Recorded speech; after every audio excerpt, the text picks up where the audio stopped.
What's up everyone, Darcblade here with an information video regarding the title update 2 for Monster Hunter World Iceborne on PC. The next major update has been released for the PC version of the game, and in this video I want to quickly highlight what new features have been added to the game, as well as the various bugs that this update has fixed.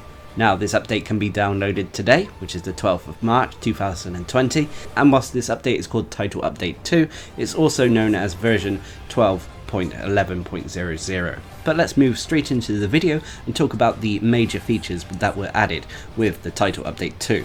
First of all is Stygian Zinogre, or sometimes pronounced Stygian Zinogre. This subspecies of Zinogre has been now introduced into the game for players to take on and is classified as a threat level 3 monster. So if you're taking on tempered versions of this monster, it can potentially yield the highest rarity phase stones, and if you're taking it on in the Guiding Lands, it will also drop great Spirit Vein gems. But anyway, to access this monster, you first have to complete the special assignment given to you by the Seeker in Celiana. You can access this after first beating the game and after having unlocked the volcanic region in the Guiding Lands. This will give you a special assignment quest to of course take on the monster, which is known as Across the Lost Path. But of course with the introduction of a new monster comes new equipment for you to craft, including weapons, armor, palico armor and a pendant for completing the quest that was given to you by the Seeker. The Stygian Zinogre weapons are dragon based of course, because the monster does specialise in the dragon element, and are quite strong, come with a decent chunk of purple sharpness, and some of them really do look good. My personal favourite is the hunting horn and longsword. But this title update brings with it more than just Stygian Zinogre. It also introduces the Tundra region to the Guiding Lands.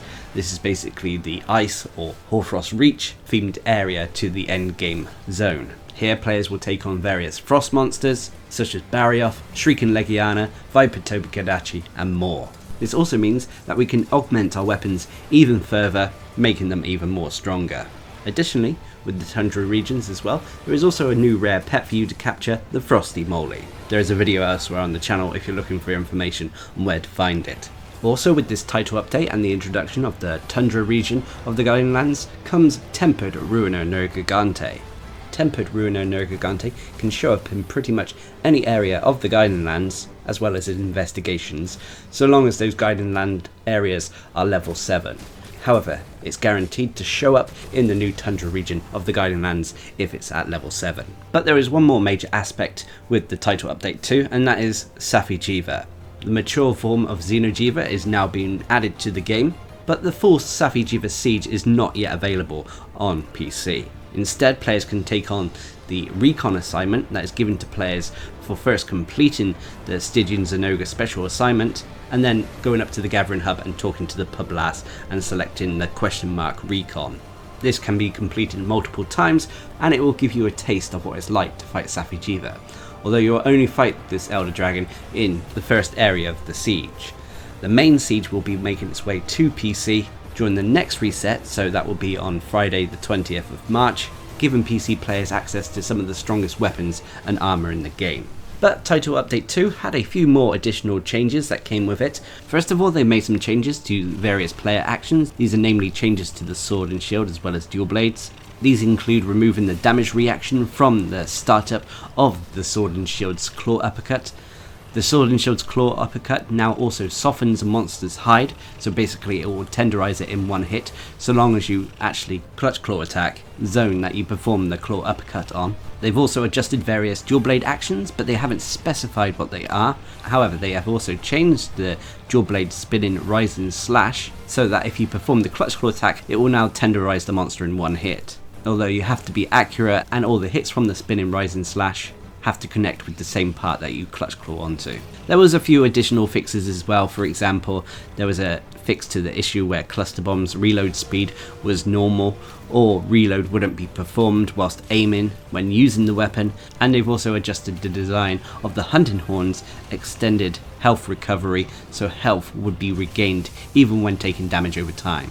Lastly, for the player actions and changes, Capcom have adjusted how much ammo is used when you perform the flint shot when you're using the slinger capacity skill. So basically it won't use up all your slinger ammo when you perform the flint shot now when you have this skill in your build.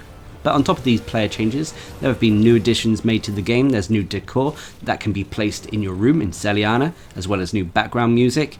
They've added a few new pendants, as well as the option to upgrade your armor to its maximum level automatically with the armor spheres you have available. Also, and a highlight for me, was they've added more layered armors to the game, so you can craft even more high-ranking layered armors. And they've also added the new weapon pose.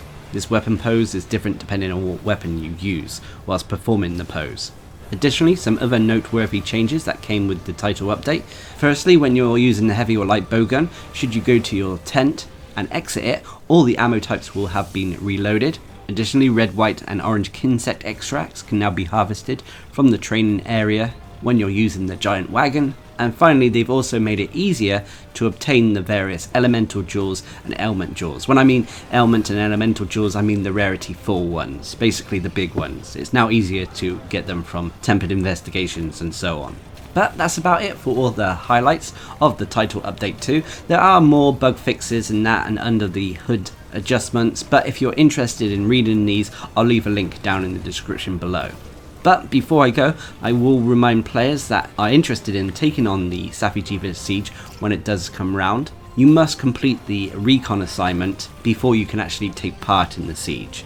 So that's something to be aware of. But nonetheless, PC players now have a ton more activities to do, and if you're looking for more information on the Safi'Jiiva siege, there is a dedicated guide as well as builds elsewhere on the channel, so check them out if you haven't already done so. And until next time, I've been Darcblade, bringing you an information video regarding the title update 2 for Monster Hunter World Iceborne on PC. Hope you enjoyed the video, thanks for watching, subscribe and like for more.